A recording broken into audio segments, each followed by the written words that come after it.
Oi cinéfilos, meu nome é Carolina e bem-vindos a mais um vídeo do Assista um Filme. E no vídeo de hoje eu resolvi trazer a minha crítica do filme Duna em homenagem ao lançamento da continuação do filme que chega aos cinemas nesta quinta-feira. No ano de 10.191, os planetas são comandados por um império. O Duque Leto Atreides é designado como responsável pelo planeta Arrakis, conhecido como Duna, que possui uma especiaria extremamente valiosa. Porém, sua nova missão acaba desencadeando diversos problemas políticos e coloca em jogo o destino do planeta e de seu filho Paul. O filme tem direção de Denis Villeneuve, que também assina o roteiro juntamente com Jon Spaihts. E o filme tem como base o primeiro livro da saga Duna, escrito por Frank Herbert, sendo essa a primeira parte da história do primeiro livro. Inclusive, fazer a sua própria versão de Duna foi um dos grandes sonhos do diretor por muito tempo. Ele é fã da saga desde que ele leu pela primeira vez, quando ele tinha apenas 12 anos, e também quando ele assistiu o filme lá, o primeiro filme Duna, de 1984, que é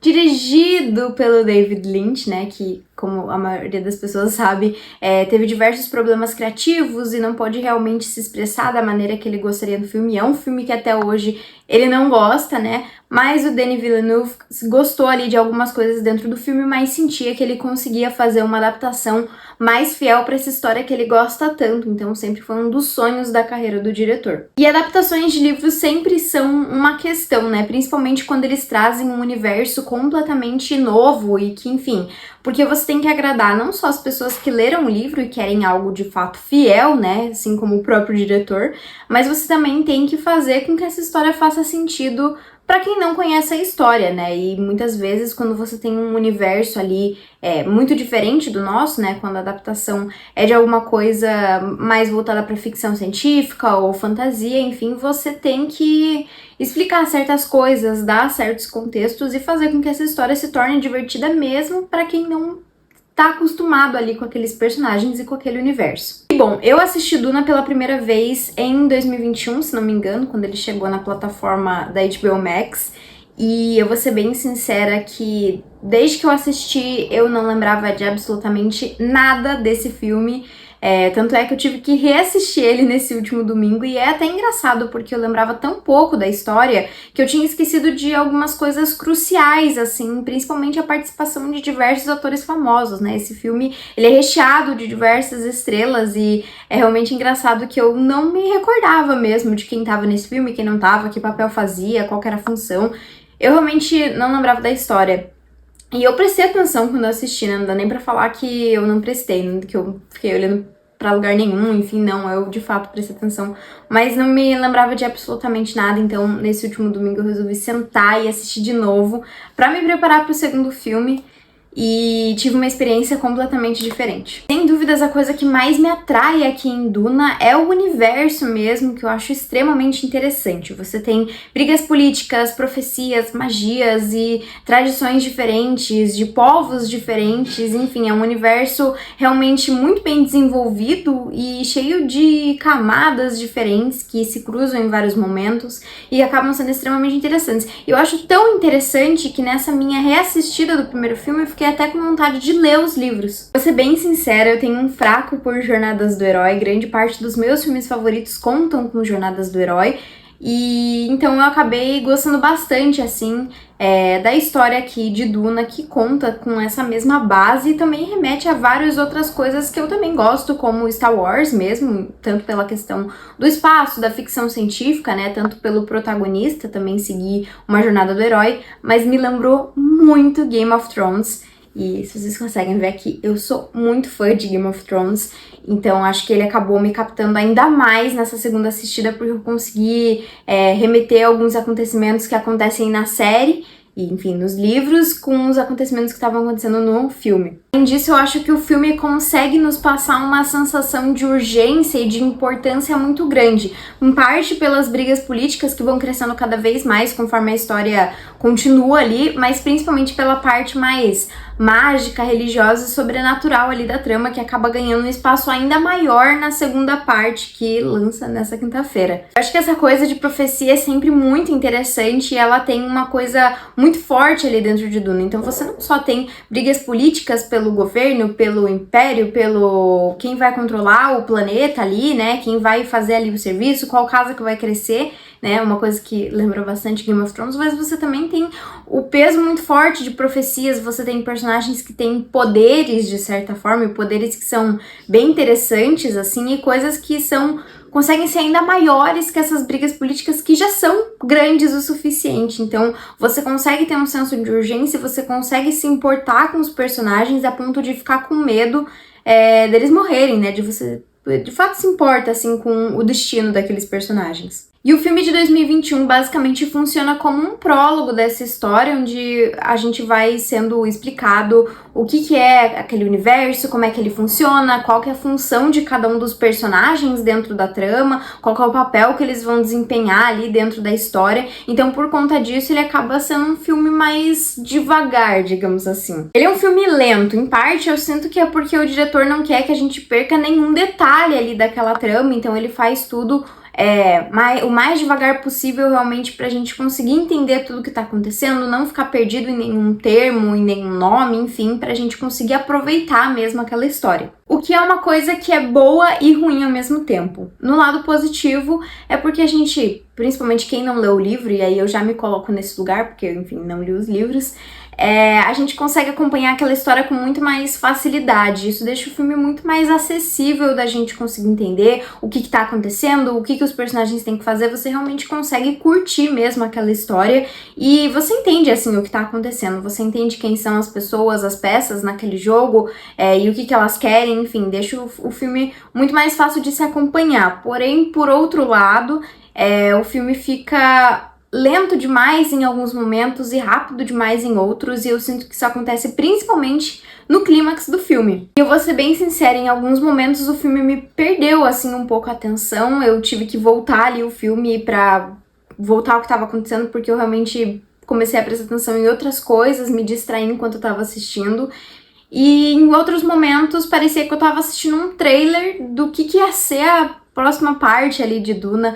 Parecia que não era um filme em si, era mais tipo, peraí que isso vai acontecer no próximo filme, aguarda aí. Tipo um trailer mesmo, um teaser do que ia acontecer. Bom, eu tenho pra mim uma das possíveis teorias, né, que dessa coisa do filme parecer lento e parecer rápido ao mesmo tempo, que pode ter sido algo proposital pra gente realmente se sentir no lugar do protagonista, que, enfim, basicamente muito rapidamente teve uma grande reviravolta ali dentro do filme e as coisas acontecem muito rápido e ele tem que acompanhar de alguma forma. Então talvez tenha sido pra gente conseguir se colocar no lugar do Paul, enfim, conseguir sentir o que ele sentiu, não sei, mas eu realmente senti que o filme tem essa coisa, assim, meio um ritmo que não é tão constante ao longo dele. Ele é mais lento do que rápido, mas ainda assim eu senti que ele foi mais agilizado em algumas partes que eu queria que fossem mais lentas e melhor desenvolvidas. Mas depois de assistir a segunda parte de Duna, que inclusive o vídeo sai amanhã, eu sinto que dá pra atrelar isso a dois fatores em principal. O primeiro deles é porque, claro, é um filme introdutório,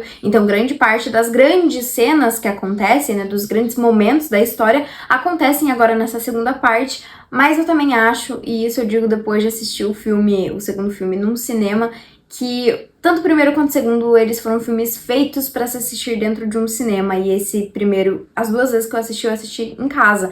Então eu acho que é uma coisa que faz extrema diferença, porque ele é um filme que, de certa forma, é uma experiência você assistir, e você vai perdendo um pouco da tua atenção justamente por não estar ali imerso numa sala de cinema com um som bom, enfim, prestando atenção somente ali. Então acho que pode ser alguma das coisas que acabou gerando, que acabou perdendo a minha atenção, né, em alguns momentos. Ainda assim, o filme consegue ser extremamente imersivo, principalmente pelo universo criado. Aqui a gente tem um universo no futuro, enfim, que tem traços futuristas, né, tem viagens no espaço, tem aeronaves, tem tecnologias que, enfim, não existem, mas ainda assim ele tem alguns traços mais medievais, talvez, construções que remetem construções de filmes de ficção científica dos anos 80, a gente tem duques, barões, o próprio imperador, e a gente também tem o povo dos Fremen, que, enfim, visto ali pelos duques e pelos imperadores, é visto como um povo dos selvagens que vive ali naquele planeta de areia. E outra coisa que eu acho que faz o filme ser tão imersivo é a fotografia dele, que é simplesmente sensacional e que em diversos momentos coloca o planeta, né, aquele deserto, como um dos protagonistas do filme, sendo extremamente constante, marcante, ao mesmo tempo passando a sensação de grandiosidade e, enfim, de vastidão, mas também passando a sensação de uma solidão mesmo, porque é um planeta cheio de areia, de nada, enfim, onde aquelas pessoas têm que lutar pela sobrevivência. E a trilha sonora, que foi composta pelo Hans Zimmer, consegue complementar ainda mais essa sensação que a gente sente olhando o deserto. O compositor, inclusive, passou uma semana sozinho no deserto de Utah para conseguir, olhando ali a paisagem, e conseguir formular ali uma trilha sonora que remetesse aos sons do deserto mesmo, que conseguisse ambientar as pessoas naquela localização, enfim, e complementar ali o filme. E uma curiosidade é que o compositor, assim como o diretor do filme, também é um grande fã da saga Duna. Inclusive, ele acabou negando o convite de fazer a trilha sonora do filme Tenet, do seu parceiro de longa data, o Christopher Nolan, para conseguir participar e fazer a trilha sonora do filme Duna. E eu acho que essas coisas de tanto o diretor quanto o compositor, enfim, serem fãs daquela obra, quando você tem alguma base ali por trás, torna o filme ainda mais legal e mais forte mesmo, né? Eu acho que uma das coisas que eu mais tenho de comparação é a adaptação de West Side Story do Steven Spielberg. O Steven Spielberg é um dos meus diretores favoritos e o primeiro West Side Story é um dos meus filmes favoritos. Então, quando eu soube que ia ter essa nova adaptação, eu fiquei muito empolgada e realmente a gente consegue ver o carinho que ele coloca ali dentro do filme. Eu acho que aqui em Duna a gente tem uma sensação bem parecida. Uma pessoa que vai fazer, de fato, querendo que seja bom, principalmente porque a pessoa já gosta do material de base, né? Eu acho que tem um carinho ainda maior porque a pessoa sabe como é ser frustrada, ser fã de algo e não receber da maneira que ele gosta. Então sempre vai botar um empenho a mais pra ser uma coisa satisfatória, além de ser comum ali aquela base inicial, né? Você conhecer já os livros, enfim, o que acontece na história, você acaba tendo uma facilidade talvez maior na hora de adaptar. E como eu comentei, uma das coisas que eu tinha esquecido desse filme era realmente o elenco dele, que é recheado de atores fenomenais e extremamente premiados nos mais variados papéis. Basicamente, nesse filme você não tem nenhum figurante, assim, e até mesmo os menores dos personagens são interpretados por atores fenomenais. Alguns dos meus atores favoritos estão dentro desse filme, e no segundo filme tem mais ainda, então é muito legal você ver vários atores que você gosta, que você já viu em outros papéis, interpretando papéis e personagens variados, e também trabalhando com outros atores que você também gosta muito. Mas, como não dá pra ficar aqui falando de todo mundo, eu vou separar pra mim os dois grandes destaques desse filme, que é o personagem, né, e a atuação do Timothée Chalamet e da Rebecca Ferguson. O Timothée Chalamet, que aqui interpreta o Paul, é quem nos guia ao longo dessa aventura, trazendo um protagonista jovem que ainda tem muito a aprender, mas que ainda assim traz traços de características de liderança, né, algo que vai ser desenvolvido nos próximos filmes.